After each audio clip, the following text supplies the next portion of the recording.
I wanted to chat to you today about the reasons we find, the common reasons we find that people don't leave an agent they're unhappy with. So, the first one will be fees.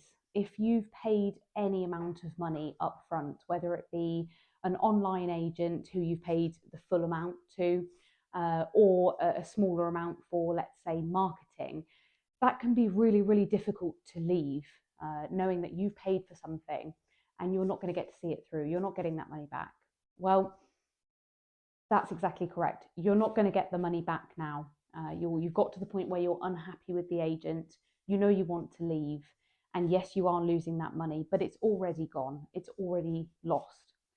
So that's what I would say to fees.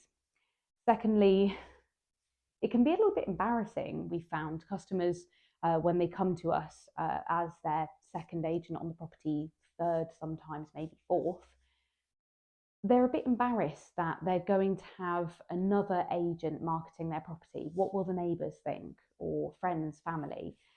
A new for sale board goes up outside their home, and they don't want the embarrassment there.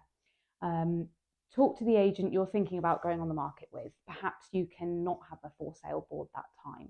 They do help, but they aren't essential.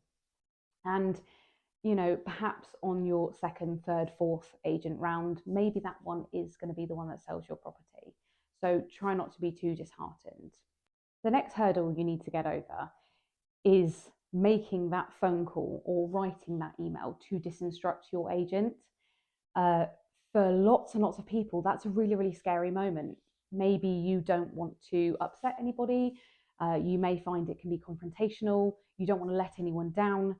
So actually having that phone call or writing that email is quite a stressful point for a lot of people. My advice: do it by email. The agent will need you to put it in writing anyway, more than likely. That means that you don't need to have the difficult phone conversation if you don't want to. It also sets out in that email if you're unhappy about anything, if you have any timescales to complete. Maybe ask in that email, what is your notice period if you don't know it already? But make sure you write the email and get the ball rolling. Just get over that hurdle. The next one I find is, who can you trust? You've got over the first few issues. Now you think, okay, who am I going to choose next? You've done your research, you've looked into people, but how do you know it's not going to be the same? You've met with new agents. What I would say now is go to Google, look at their reviews, ask them, tell them your worries, and they should be able to tell you how they can combat those. So, marketing. I would say this, from experience, is the biggest barrier to people choosing a new agent. They have to have their photos redone. Yeah, that is a necessary evil. It's not something that I can overcome for you, unfortunately. We aren't able to use the previous agent's images, and quite often you wouldn't want us to. So, yes, we do need to make sure the house is picture perfect for us to come around for an hour.